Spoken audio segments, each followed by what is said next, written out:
మీరు కలిసి ఉండడం మాకు కావాలి. ఆ కృష్ణానుభవం నీ ఒక్కదాన్ని అనుభవించుకుంటే కుదరదు, మాతో కలిసి అనుభవించు, మా చేత సేవలు చేయించుకోమా అంటూ ఈనాటి గోప బాలికను మేలుకొల్పే ప్రయత్నం చేస్తారు. ఈ అంతరార్థం గ్రహించాలి. ఇది అర్థం కావాలి అంటే లౌకికమైన ఎగ్జాంపుల్ చెప్తేనే మీరు కరెక్ట్ అవుతారు. కాబట్టి ఆ లౌకికమైన ఎగ్జాంపుల్ చెప్పారు, ఇప్పుడు దాన్ని మనసులోంచి తీసేయండి, ఇదే పెట్టుకోండి. అది మాత్రమే మనసులో పెట్టుకుంటే రేపు ఇంటికి వెళ్ళిన తర్వాత నా గురించి బ్యాడ్గా వస్తుంది అనమాట. ఇవి లేపు తెలుపమని చెప్తుంది, వాళ్ళ సహాయం చేయమని చెప్తుంది అని అనుకుంటారు. అమ్మ లౌకికమైన ప్రేమల గురించి నేను చెప్పడం లేదు, ఓకేనా? అది అలా. ఇంకా తర్వాత ఏమంటున్నారు, సరే పోదరాలి లేచి రావమ్మా అంటూ ఈనాటి గోపికను మేలు కొలుపుతున్నారు. ఎందుకట ఈమె అడిగింది. సరే లేచి వస్తాను, ఇందుకు అందరూ వచ్చారా లేదా అంటే, ఓ వచ్చారే, సుత్తత్తు ఒడిమారెల్లారు మందు, సుత్తత్తు చుట్టాలందరూ వచ్చారు, తోడిమారు స్నేహితులందరూ అందరూ వచ్చేసారమ్మా అని అంటున్నారు. ఇప్పుడు ఎందుకు చెప్తున్నారు అంటే, భగవద్ భక్తులను కలవడమే మన యొక్క ప్రయోజనం. తిరుప్పావై వ్రతం గోష్ఠిగా చేసుకోవడమే ప్రయోజనం. ఇక్కడకు వచ్చి గోపికలందరినీ కలుసుకోవడంలో ఉండే ఆనందమే ఆనందం. అందరూ కలిసి కూడిరుందని స్వామి యొక్క వైభవాన్ని మనం స్మరించుకోవాలి, కానీ ఒక్కొక్కళ్ళం కాదు. వాళ్ళ ఇంటికి చేరడమే ఒక ప్రయోజనంగా వెళ్ళాలి. వెళితే ఆ గోపబాలిక దగ్గరికి మళ్ళీ మనకి ఏమొస్తుందా, ఏమన్నా ఇస్తుందా? కాదు, వెళ్ళడమే ప్రయోజనంగా వెళ్ళాలి. అసలు సంప్రదాయం ఏం చెప్తారు తెలుసా? భాగవతోత్తముల ఇంటి ముంగిట దిష్టి బొమ్మగా ఉండడానికి కూడా మనం ఇష్టపడాలట. అది కూడా ఒక భాగ్యమేనట. ప్రపంచంలో ఇంటి ముంగిట దిష్టి బొమ్మగా పడున్నా చాలట. అంత అద్భుత భాగవత వైభవం, అంత గొప్పది. అలా నిమ్మొత్తుంపమందు నీ ఇంటి ముందుకు వచ్చి నిలిచామమ్మా మేము అని అంటున్నారు గోదావరి. అంటే నీ ఇంటి ముందుకు రావడమే ఒక ప్రయోజనంగా వచ్చాం. ఆనాడు అక్రూరుడు వారు ఎలా అయితే కృష్ణ పరమాత్మను తీసుకురావడానికి వెళ్తూ ఆయన కలవడమే ఒక ఆనందంగా వెళ్ళాడో, అలాగే నిన్ను కలవడానికే మేము వచ్చాము, రావడమే ప్రయోజనంగా వచ్చాము, నీ ఇంటి ముంగిట నిలిచాము అని అంటున్నారు. అలా ముగిల్వన్నన్ పేర్పాట వచ్చి ఏం చేస్తున్నారు మీరందరూ? ఎందుకు వచ్చారు అంటే, ముగిల్వన్నన్ ఆ పొరవడానికి సిద్ధంగా ఉన్న మేఘం వర్ణం కలిగినటువంటి కృష్ణ పరమాత్మ గురించి, ఆయన దిగునామాల గురించి పాడడానికి, సంకీర్తన చేయడానికి వచ్చామమ్మా అని అంటున్నారు. చూడండి, కురవడానికి సిద్ధంగా ఉన్న మేఘం తన కోసమే కురుస్తుందా? కురిస్తే దానికి ఏమైనా ప్రయోజనమా? లేదు, ఎదుటికో వారి కోసమే కురుస్తుంది. అలాగే ఎదుటి వ్యక్తి మంచివాడా చెడ్డవాడని చూసి కురుస్తుందా? ఇక్కడ కురిస్తే నది మంచిగా నీళ్లు ఉపయోగపడతాయి, ఇదేమో సముద్రం, ఇందులో కురిస్తే ఆ నీళ్లు వృధా అయిపోతాయి, ఇక్కడ కురిస్తే ఎడారి నీళ్లు ఇంకిపోతాయి అని ఏమైనా చూస్తుందా? జలస్థల విభాగ వర్షక పోలే అంటారు. ఇక్కడ కురవాలి అక్కడ కురవాలని చూడకుండా అంతగా సమంగా వర్షించేది మేఘం. అలాగే పరమాత్మ శ్రీకృష్ణ పరమాత్మ కూడా వీళ్ళు నా వాళ్ళ కాని వాళ్ళ, వీళ్ళు మంచి వాళ్ళ చెడ్డవాళ్ళ, వీళ్ళు వశిష్ఠుడా వీళ్ళు చండాలుడా అనేటువంటి భేదం ఏమీ చూడకుండా మనకి శరణాగతి గద్యంలో రామానుజులు వారు చెప్తారు. ప్రతి శుక్రవారం సేవిస్తాము శరణాగతి గద్యం. అందులో ఏం చెప్పారు రామానుజులు వారు? అనాలోచిత విశేషాశేష లోక శరణ్యమాన కృపై అంటారు. అంటే ఏమి ఆలోచన చేయకుండా వీడు మంచివాడ చెడ్డవాడ ఏమి చూడకుండా అందరి మీద తన కృపా వర్షాన్ని కురిపించేటువంటి వాడు శ్రీకృష్ణ పరమాత్మ. అలా వర్షం కురిచేటువంటి మేఘం యొక్క వర్ణంలో ఉన్నాడే కృష్ణయ్య.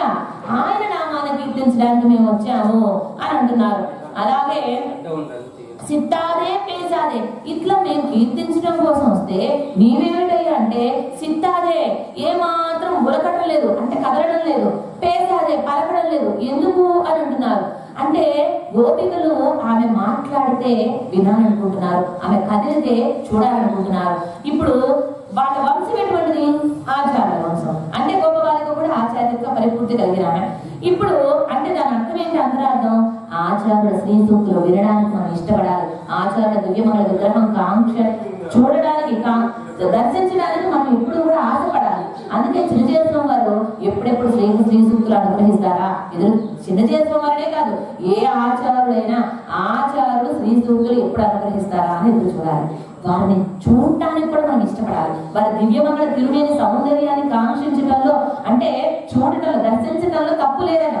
దర్శించడానికి మనం ఇష్టపడాలి. అందుకని సిద్ధాదే పేసా జనకంలో ఇదే చెప్తున్నారు. అంటే ఆచార్యుడు వారి యొక్క దివ్య తిరుమేనిని ఎప్పుడెప్పుడు దర్శించుకుందామా, ఆచార్యుల దర్శనం ఎప్పుడు చేసుకుందామా, ఆచార్యుల శ్రీ సూక్తులు ఎప్పుడు విందామా అనే కోరిక మనలో ఉండాలి అని అనుష్ఠాన పర్యంతం మనం ఏం పాటించాలని గోదమ్మ అన్నమాట ఇక్కడ. అలా అలాగే సెల్వ పెండ అంటే ఈమె బాగా సంపద కలిగినటువంటి గొప్పవాళ్ళు కదా. ఎటువంటి సంపద? వీళ్ళ సంపద ఏంటి? గోవులు. వాటి నుంచి వచ్చే పాలు, పెరుగు ఇవన్నీ ఎవరి కోసం? కృష్ణయ్య కోసం. అంటే కైంకర్యం కలిగి ఉన్నవాడు. ఎటువంటి కైంకర్యం? లక్ష్మీ సంపన్నగా. మనం చూసాం. మనం లక్ష్మణుడికి దగ్గర ఉన్నటువంటి సంపద ఏమిటి? అన్నదమ్ములు విడిచిపెట్టాడు, అమ్మ నాన్నలు విడిచిపెట్టాడు, భార్యను విడిచిపెట్టాడు, అయోధ్యను విడిచిపెట్టాడు, సంపదంతా విడిచిపెట్టి రాముడు వెనకాల వెళ్ళాడు. ఆయన దగ్గర ఏం సంపద ఉందండి? కైంకర్య శ్రీ కలిగి ఉన్నాడు. రామసేవ అనేటువంటి కైంకర్య శ్రీ కదా.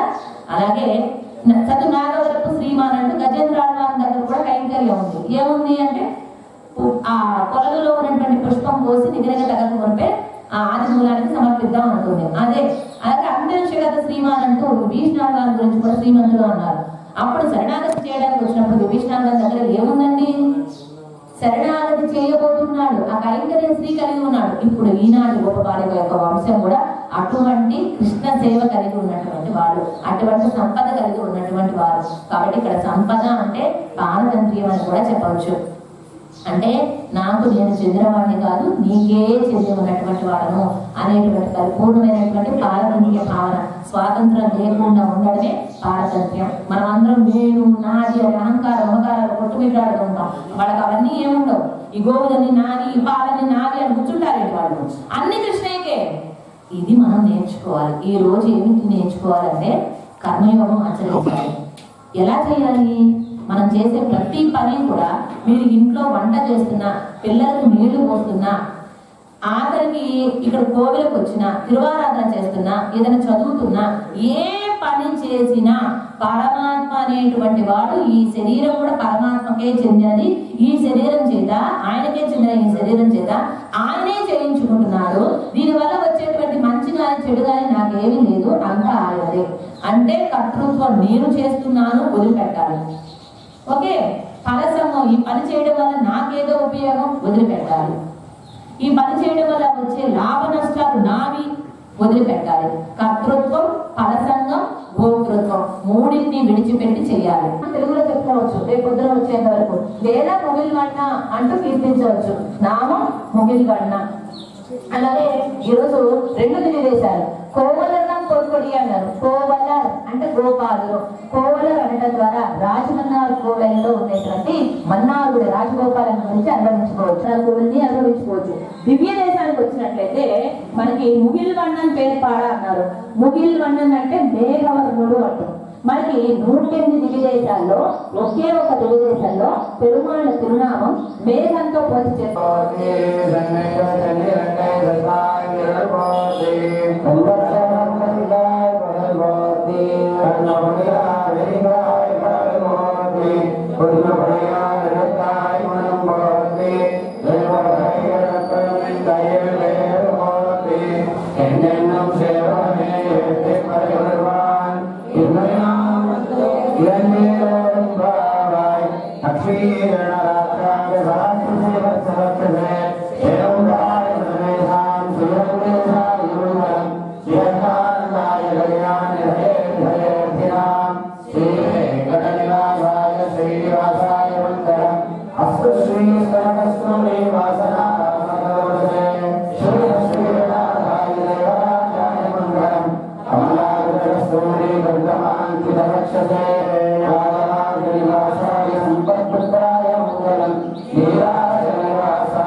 திருகாலே வந்தும் வைச்சே வைத்தோம் வைத்தாமரணே ரோட்டம் முரல்கேளாய் கட்டாமே தொன்னங்குலத்தில் பிறந்தோ நீரு கேவலங்களை கொல்லாமல் கொள்ளாதோ கோவிந்தா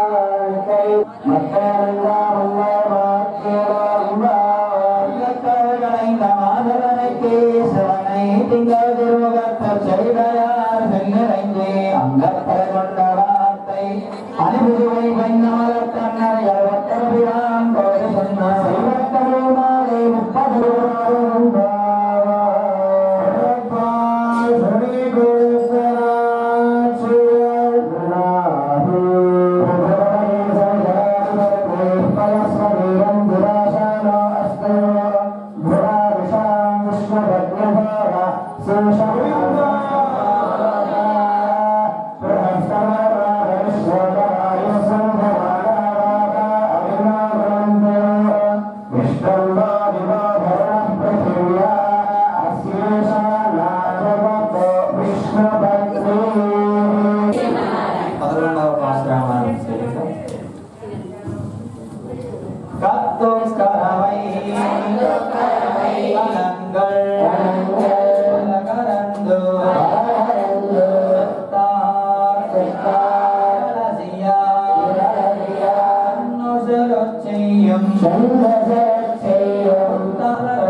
पूर्ववै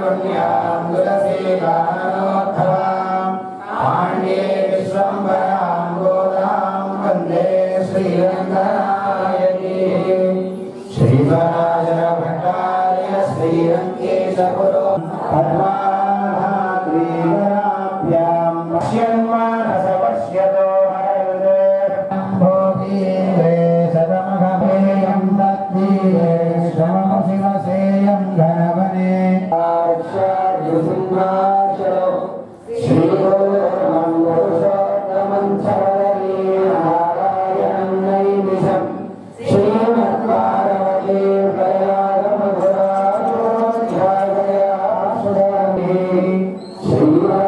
श्रीराशनभट्टाय श्रीरङ्गे सपुरोहितः श्रीवत्साङ्गसुतश्रीमान्